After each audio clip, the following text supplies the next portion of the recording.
El Foro de la Historia.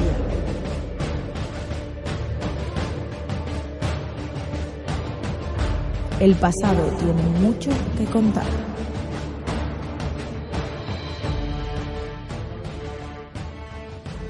Bienvenidos a Foro de la Historia. Hoy estamos aquí un día más, un domingo más, para pues hablar acerca de una época realmente interesantísima, que es la época de Justiniano y Teodora. Hoy estamos con muy buena compañía, con Jesús Maeso de la Torre, que es escritor y articulista y muy conocido por sus novelas históricas. De hecho, es más, ha ganado varios premios, por ejemplo el Premio Nacional Ivanhoe en 2018 de novela histórica, o el Premio Nacional Espartaco, por Espartaco en 2019, concedido por las Semanas Negra de Gijón. La verdad que respecto a sus novelas, decir que tiene unas cuantas, aquí vamos a destacar, dos o tres, que es El Áuriga de Hispania, La Caja China, Las Lágrimas de Julio César y esta última novela por la cual le estamos entrevistando, que es esta de Teodora. O sea que, como podéis ver y escuchar, tiene una serie de títulos realmente diversos y que yo creo que a vosotros, los oyentes que sois amantes de la historia, pues os pueden interesar muchísimo. ¿Qué tal? ¿Cómo estás? Hola, pues estupendamente y encantadísimo de estar en tu programa.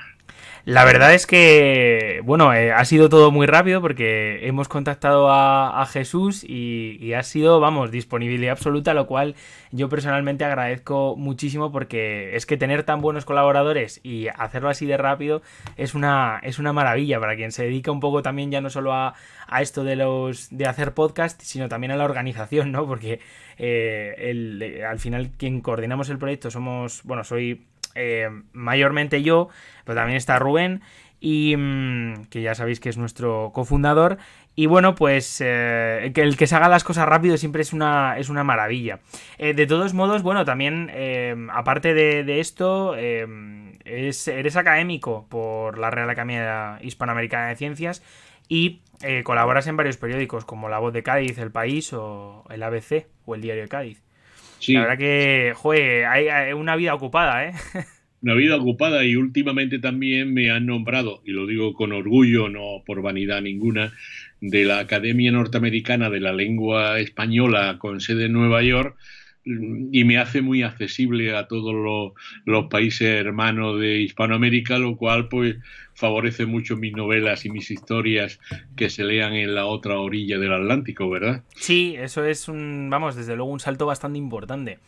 Lo primero de todo, nada, darte la enhorabuena por esta novela, Teodora, La Crisálida de Bizancio, porque la verdad que me ha encantado. O sea, sencillamente me ha encantado. Además, me parece que es una época realmente interesante y ahora hablaremos un poco de ella, porque, es como el esplendor, ¿no?, de ese imperio bizantino antes de la llegada del Islam, con esas conquistas y pérdidas de provincias como Egipto, la zona de Sirio-Palestina y el norte de África, ¿no? Es como una época de expansión absolutamente arrolladora, ¿no? De Belisario y de Justiniano a través de sus generales, como Belisario en este caso, y por supuesto influido absolutamente por Teodora.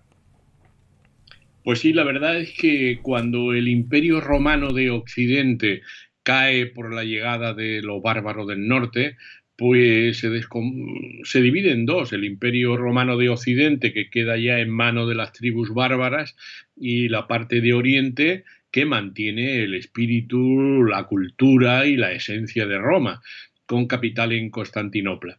Se habían sucedido una serie de reyes hasta que en el año 500 y algo, siglo VI, pues se eleva al trono Justiniano, que en realidad su nombre era Pedro, pero cambia el nombre por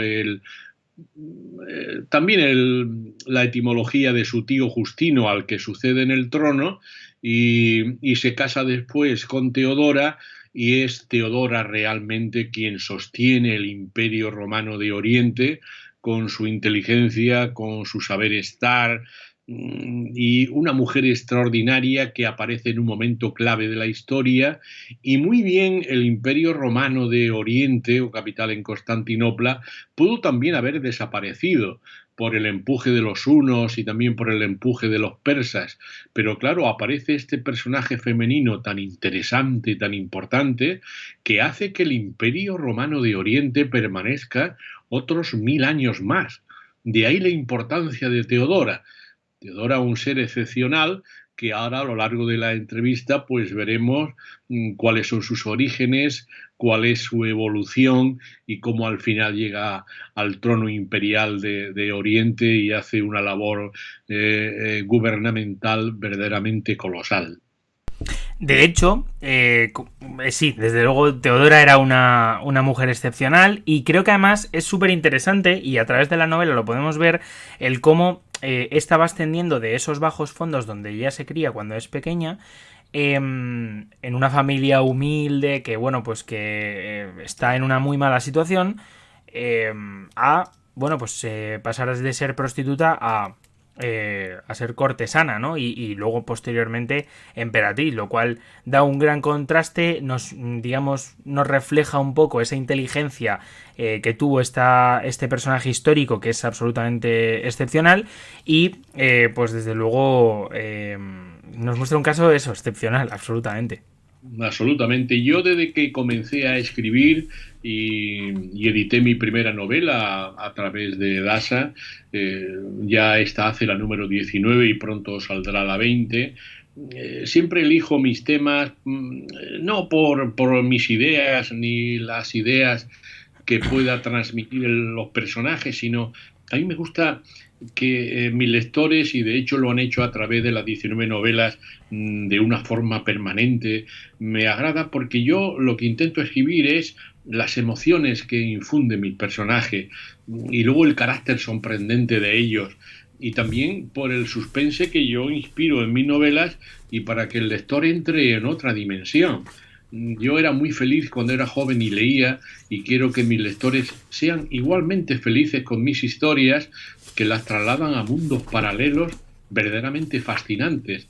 Porque yo puede que sea de los pocos novelistas históricos ya más antiguos que he repasado todas las épocas de la historia de España. Desde la protohistoria con Tarceso, pasando por Roma, la Edad Media, la época del siglo de oro con Felipe II y la caja china, para terminar en las Cortes de Cádiz. Lo he repasado todo.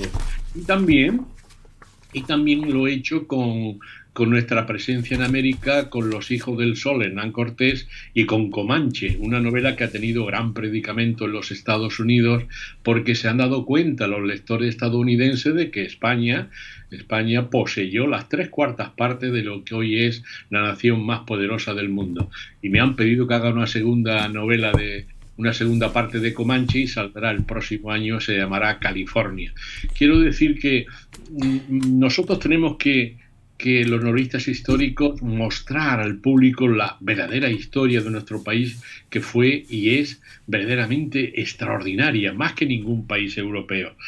Y claro, de vez en cuando alguna novela para mostrar al lector y al público en general personajes extraordinarios, como puede ser el de Teodora, cuya memoria yo he querido reivindicar porque, como tú bien decías antes, es una mujer que sale de los más bajos fondos de Constantinopla, concretamente de los fornices. Fornices significa en latín arcos, de los arcos del hipódromo, donde desde muy pequeñita ejercía la prostitución con sus dos hermanas, y con su madre.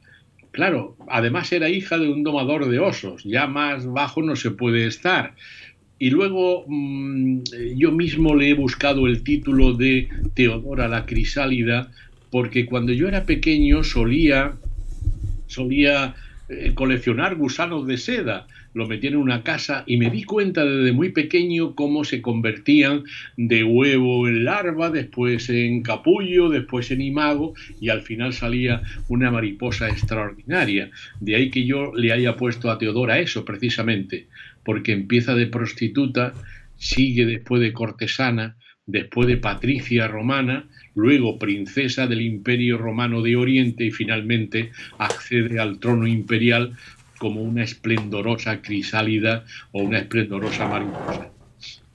No, desde luego, Una de las cosas que más me ha llamado la atención en este inicio de la novela, en concreto, es eso, es la vida, digamos, que llevaba este personaje y luego un poco que, y ya no sé si es una cosa más mía, que él la ha interpretado así, sino que se muestra un poco las diferentes capas sociales en lo que es la sociedad bizantina, ¿no? De la época, lo cual me parece súper interesante porque en muchos casos hay muchas novelas históricas que hablan pues mucho de eso, ¿no? De esas altas capas, con movimientos políticos, con, pues no sé, por ejemplo, en este caso citaría a Santiago Posteguillo, que se basa mucho más en una historia militar y tal y cual. Y en este caso es muy diferente y por eso a mí me ha gustado mucho el hecho de que se hable tanto de eso, ¿no? De cómo era la vida y un poco de los problemas que ellos tenían.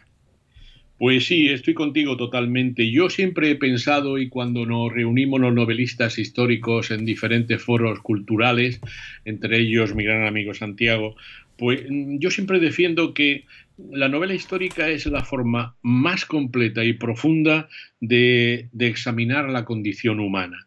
Y yo quería mostrar a mi público lector precisamente cómo las mujeres han sido las grandes olvidadas de la historia. Y la mejor forma de rescatarlas, pues, presentarlas al público lector y sacarla de la fugacidad y del olvido y escribir cosas sobre ellas. Porque las mujeres en todas las épocas de la historia, y lo puedo subrayar porque he escrito de todas las edades históricas, siempre han sufrido experiencias cotidianas de marginalidad, desigualdad, humillación, olvido. Y entonces aparece una mujer en el siglo VI, una cosa incomprensible, y dicta leyes para favorecer a todas las mujeres del imperio, cosa inaudita en la historia de la humanidad. Y esa mujer se llamaba Teodora y era una mujer que no tenía erudición ninguna hasta que tú que has leído una novela, marcha al norte de África cirenaica con el procónsul de Romano a gobernar aquella provincia y después es abandonada por el procónsul, tiene que andar por el desierto africano, llegar a Alejandría y allí sufre una metamorfosis, está en un convento de monjas y allí se hace una verdadera erudita, extraordinaria, y de ser una pagana que creía solamente en Afrodita y en Venus, se convierte en una acendrada cristiana, si bien es verdad que dentro de una herejía, que eran los monofisitas, que creen que Jesucristo tiene nada más que una naturaleza, la divina. Porque una de las cosas que más identifican a Bizancio y a Constantinopla y al imperio bizantino es que tenían una preocupación desorbitada por los temas teológicos, en especial Justiniano. Justiniano estaba casi todo el día vestido de monje y discutiendo teologías con sus arzobispos. Por eso, ahora dice, bueno, pues ya he quedado con un teólogo y un pusilánime, me voy a dedicar yo a gobernar. Y así gobernó el Imperio Romano de Oriente, que luego también pasó a Occidente, de una forma verdaderamente magistral. De hecho, una de las preguntas que quería hacerte era sobre el tema de la religión, porque realmente también se ve a lo largo de la novela. O sea, es un tema, digamos, que toca de manera transversal toda la novela y de hecho ya no solo toca el personaje de Teodora, que pues como has comentado se convierte en una devota cristiana, en esta vertiente, ¿no? En el monofisismo, pero desde luego es un tema que se discute en la novela y que desde luego se pone de relieve que fue absolutamente relevante para el Imperio Bizantino y que, bueno, pues desde luego trajo también muchas disputas políticas. Evidentemente. Yo recuerdo, querido Javier, cuando allá por el año 2000-2001 me invitaron al Instituto Cervantes de Roma a una mesa redonda de novelistas históricos europeos y fui invitado y me acerqué, en fin, dentro de mi modestia. Y en aquella mesa estaba el maestro de maestros de la novela histórica, Humberto Eco, al que tuve el placer de conocer aquella tarde, y recuerdo que dijo una frase que no se me ha olvidado.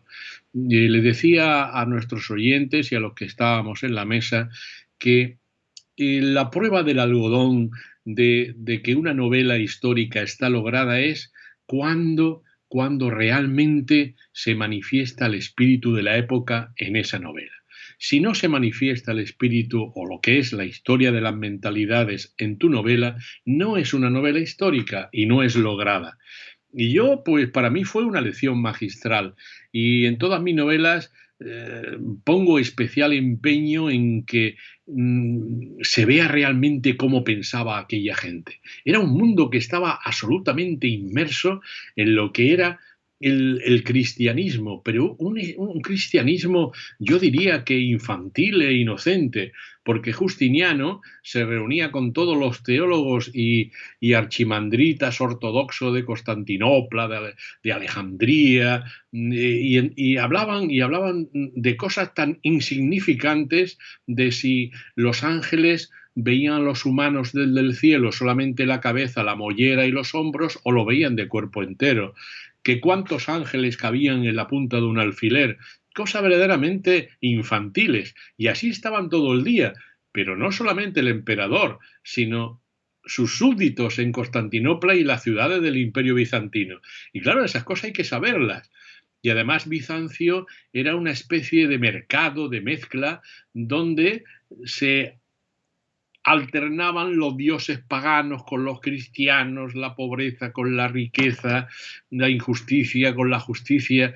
Era una sociedad verdaderamente asombrosa, que se mantiene 1000 años hasta que en 1453 los turcos conquistan Constantinopla. Y entonces es una civilización digna de ser entendida y de ser leída. Y esa ha sido una de las cosas que me han empujado a escribir y recrear la vida de Teodora, pero claro, con ella otros mundos.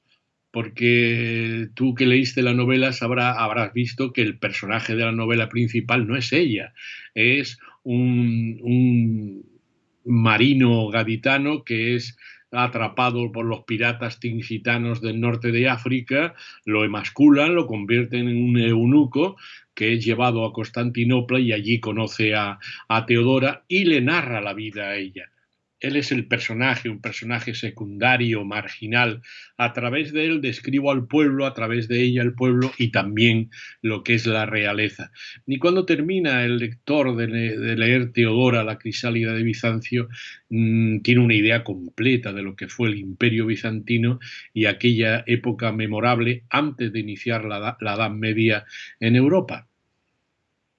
No, claro, y de hecho, el personaje de Nausicaa, que es este personaje del que hablamos ahora, es tremendamente interesante también, diría yo también que excepcional, puesto que, bueno, pues es capturado, como hemos comentado, se convierte en eunuco, y bueno, pues desde luego nos narra la vida de una figura que está, digamos, presente en todas las cortes o en muchas de las cortes de aquella época y que es absolutamente espectacular, ¿no? Bueno, es verdad que a través del ejemplo de Nausicaa, pero bueno, ¿cómo era la vida de un eunuco dentro de la corte o dentro, digamos, de una villa bizantina en este caso? Sí, la verdad es que hay algunos críticos literarios. En Babelia leía una crítica no a mucho cuando escribí Las lágrimas de Julio César y decía Jacinto Antón que posiblemente Maeso era de los pocos novelistas históricos que realmente hablaba mucho de la mujer y de las clases secundarias y de la verdad sobre Roma. Yo soy un enamorado de la civilización romana, pero no olvidemos una cosa muy importante. La civilización romana se asentaba sobre una injusticia verdaderamente terrorífica que era la esclavitud. Y eso se olvida en las películas, se olvida en los libros y se olvida en las narraciones sobre Roma. Y yo siempre incido en ese tema. Cerca de la mitad del género humano que vivía en el mundo conocido del Mediterráneo de aquel momento eran esclavos. Y eso es terrible para el género humano. Y yo siempre suelo expresarlo para que no lo olvidemos nunca. Yo soy un enamorado de la civilización romana y a mis alumnos en la universidad les suelo decir, fundamentalmente los españoles somos romanos. y lo vamos a demostrar a lo largo del curso. Y cuando termino digo, ¿qué somos? Y dicen ellos, romanos. Somos romanos en el derecho, en las costumbres, en la gastronomía, el idioma, las creencias. Nos gustan mucho las procesiones porque a los romanos les encantaba más todavía que a nosotros. Somos romanos fundamentalmente, pero esa lacra hay que conocerla. Y entonces el personaje es un niño que ha sido castrado de una forma terrible y enterrado en la arena para que no se tocara sus partes pudendas cortadas, para luego ser un eunuco excepcional que tenía mucho valor en las cortes, en la corte de Bizancio. Y claro, esa lacra había que expresarla dentro de la novela. Si eso le unimos a la vida terrible que pasó Teodora antes de ser emperatriz, ahí lo que hago es explayarme en lo que era realmente una vida tremenda dentro del Imperio bizantino, llena de luces y de sombras, de grandes glorias, pero también de grandes tragedias. No, claro, y es que es lo que comentábamos. Al final esta novela se compone de personajes históricos y de personajes históricos que son además absolutamente excepcionales. Y es que ya digo que a mí me ha encantado la figura de Nasica en concreto por eso, porque nos va mostrando un poco los diferentes papeles de los eunucos, ya no solo en las cortes, sino también en la gestión de los negocios de los patricios y bueno, pues en esas altas esferas y la gestión de los negocios. Y bueno, pues me ha parecido este personaje absolutamente fundamental. Más allá de los personajes, hay una cosa que a mí personalmente me ha llamado la atención. Es un poco la localización de la novela. Es cierto que tenemos desde Bizancio a Cirene y luego también Alejandría. O sea, Cirene no, a lo que es el Chipre. Y luego también tenemos Alejandría. Son varios escenarios dentro de una masa política como es Bizancio. Son escenarios muy diferentes y desde luego que están muy alejados geográficamente. Y sin embargo...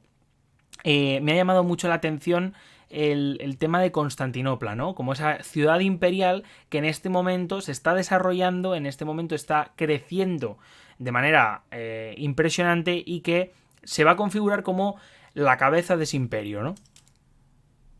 Sí, era en realidad la cabeza del imperio, era el corazón del imperio. Yo al principio de la novela pongo 2 o 3 pinceladas de Justiniano, de Teodora y de Bizancio para que el lector sepa dónde se va a meter.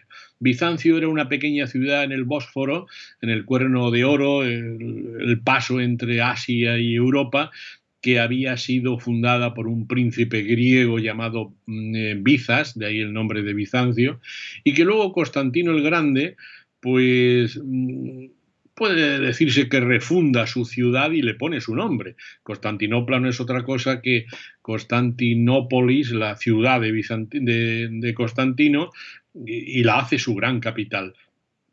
Claro, la embellece con palacios extraordinarios, con el gran hipódromo de Bizancio. Santa Sofía no la construye Constantino como alguna gente piensa, sino que fue una obra de Teodora, la gran catedral de la ciudad, y se convierte en un lugar donde caben todos. Allí vemos a persas, sirios, griegos, cristianos, cada uno con su religión, en un mare magnum que debía de ser tremendo.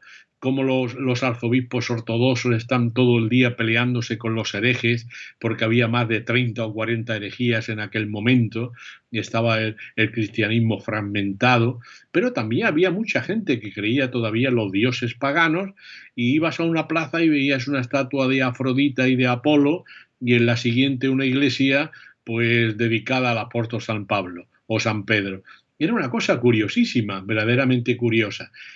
Y luego la ciudad estaba dividida en 2 bandos. Algo que para la mentalidad del siglo XXI puede que sea algo bastante repulsivo, y era que estaba dividida entre los azules y los verdes. Por eso digo yo que nos parecemos tanto a los romanos. Decir los azules y los verdes es decir hoy, pues que me perdonen los que sean de otro equipo, el Real Madrid y el Barcelona. Está la gente dividida entre esos 2 equipos. Y allí eran 2 equipos de cuadrigas que competían en el hipódromo. Y eras o azul o eras verde.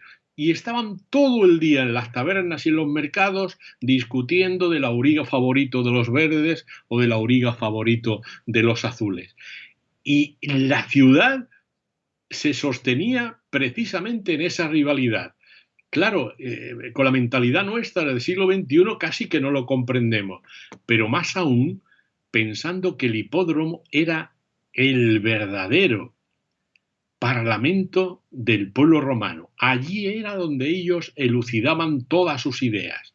Y como el emperador asistía a todas las carreras de aurigas, allí le exigían que dimitiera un ministro, que pusiera otro, incluso hubo un emperador que fue destituido en el mismo hipódromo. Eso es asombroso.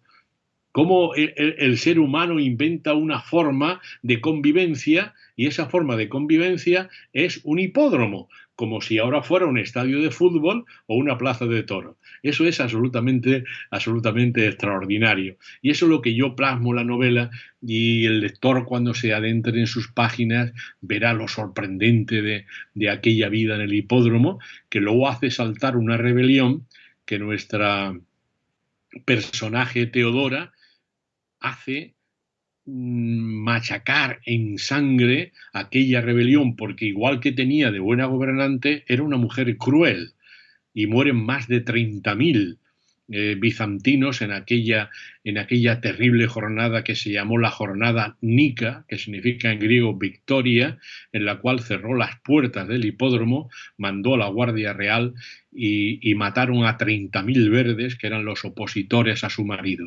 Aquello fue tremendo. Y claro, eso es una novela muy apetecible por todos los hechos extraordinarios que acontecen. Y bueno, más allá de la novela, me gustaría, digamos, terminar este pequeño speech hablando un poco acerca de sus siguientes proyectos, porque, bueno, casi, la verdad que la cantidad de novelas que has escrito, Jesús, son unas cuantas, y bueno, pues personalmente tenemos curiosidad por, bueno, pues un poco saber qué es lo que, si es que se puede decir, por supuesto, o si se puede dar alguna pista, en caso de que no, sobre Sí. un poco lo siguiente que vas a escribir. Bueno, ya me ofrezco, y te lo decía off the record, a que hablemos de otras novelas como temas tan interesantes como Tarteso, La lágrima de Julio César, Comanche, la caja china, aquella expedición que no llegó a hacerse de Felipe II para conquistar la China. Ya hablaremos en tus programas cuando tú lo desees. Y sí, tengo un proyecto que ya estoy terminando para que aparezca el próximo año, porque cuando escribí Comanche es una novela que viene a explicar la presencia española en Luisiana, Texas, Nuevo México, California, y las fundaciones que hicimos los españoles allí, y cómo no tuvimos esa especie de mezcla, alianza con los indios de aquella parte, y no hicimos como hicieron los ingleses y el general Sherman, de masacrar y devastar todas las tribus del este, y sin embargo los españoles dieron un ejemplo que fue mezclando a los indios la sociedad española. Esa novela ha tenido gran predicamento, como decía al principio, en los Estados Unidos y en la América hispana, y me han solicitado mi editorial que haga una segunda parte. La segunda parte se va a llamar California, porque ahí muestro, a través de una trama muy bonita, yo diría que casi policíaca, cómo los españoles llegan a Alaska, y que sepan nuestros compatriotas que Alaska perteneció durante mucho tiempo a España. De ahí los nombres de Puerto Córdoba, Puerto Valdés, que luego dio nombre a un gran transatlántico, infinidad de nombres que hay en Alaska totalmente españoles. Toda la costa del Pacífico, que los ingleses llamaban el lago español, perteneció a España. Y eso no tenemos que olvidarlo nunca, la presencia nuestra en América. Y entonces voy a escribir la segunda parte. Y esa segunda parte pues saldrá el próximo año, el siguiente, y ya cierro el ciclo de los españoles en Estados Unidos con aquel cuerpo especial de caballería que se llamaban los Dragones del Rey o Dragones de Cuera, que mantenían la paz desde Nueva Orleans hasta San Francisco, una cosa verdaderamente epopéyica de cómo 2.000 o 3.000 hombres, todos caballeros, montados a caballo con su uniforme azul, pues gobernaron toda aquella parte de América. Después el séptimo de caballería nos imitó el uniforme, y ese uniforme azul con un sombrero cordobés de ala ancha era el que llevaban los dragones del rey precisamente. ¿Cuántas cosas no nos copiaron los estadounidenses, que por otra parte fueron unas colonias que se hicieron independientes gracias a la ayuda de España, y eso no debían de olvidarlo, no debían de olvidarlo nunca? Entonces, pues voy a hacer esa descripción de la América española en Estados Unidos, que por lo que veo a los lectores, pues el tema le subyuga. Sí, bueno, la verdad es que es bastante interesante. A mí me parece un tema sobre el que reflexionar un poco sobre esta época de los incluso, bueno, de los descubrimientos y por supuesto de la presencia castellana, española en América, ¿no? Que me parece un tema interesante sobre el que hay que reflexionar mucho, y que yo creo, y aquí viene la última pregunta, que es a través de la novela una buena iniciación para toda aquella persona que, digamos, quizá, bueno, que ame la historia, pero quizá no lo sabe, o quizá no, digamos, lo hace tanto como para leer un libro, un ensayo, pero que sí que, digamos, puede leer una novela y puede, digamos, enterarse de bueno, pues de un periodo, como es el caso de Ara de con Teodora, que, digamos, nos muestra un periodo bastante amplio, pero que desde luego está muy bien explicado, y bueno, pues puede, digamos, aprender historia a través de estas novelas. Pues sí, absolutamente de acuerdo contigo, y yo suelo explicitarlo cuando tengo alguna conferencia, alguna mesa redonda. Yo escribo obras literarias, eso es evidente, y lo hago para emocionar al lector, para entretenerlo sobre todo y para estremecerlo, porque la historia, y yo he escrito muchos ensayos históricos porque soy historiador, no nos habla nunca de los sentimientos de los personajes, no nos hablan, simplemente del hecho histórico, de fechas, de batallas, de nombres, pero nunca de los sentimientos. Y eso es lo que hacemos los novelistas históricos, y yo en particular, empleando la historia y el elemento de ficción en el cual también me hallo. Y creo que los historiadores de este país y los novelistas históricos estamos obligados a hacer una, llamaría yo, cirugía restauradora de la historia de España, para que nos demos cuenta que hemos sido un país crucial dentro de la historia del mundo, en tanto en cuanto cuando descubrimos América y la conquistamos, el mundo cambia. El mundo era de una forma, y con esas conquistas y civilizaciones que fueron choques violentísimos con otros pueblos, no los olvidemos nunca, fueron violentísimos, pero nosotros introdujimos el elemento civilizador, cosa que no hicieron ni los ingleses, ni los franceses, ni los holandeses.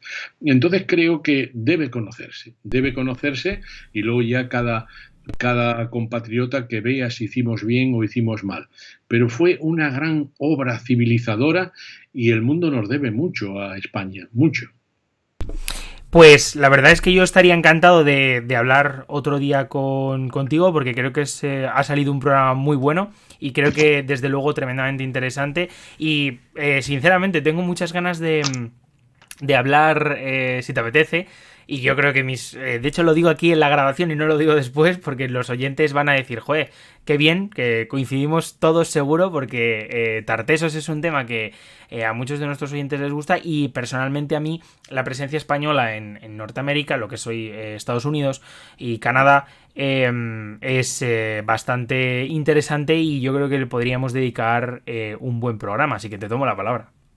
Pues bien tomada, porque además HarperCollins, que es mi editorial actual, conociendo mis obras anteriores, se ha fijado en El Auriga de Hispania y en Tartessos precisamente para reeditarlas. Entonces, dentro de unos 20 días aparece en todas las librerías de España el nuevo Tartessos, una novela que yo he reactualizado, y cuando salga, si te parece bien, pues yo me comunico contigo y hablamos de Tartessos, que es un tema verdaderamente atractivo, muy atractivo, diría yo. Pues sí, la verdad es que desde luego, vamos, contacta conmigo y lo hablamos, porque Jesús, me parece una idea estupenda.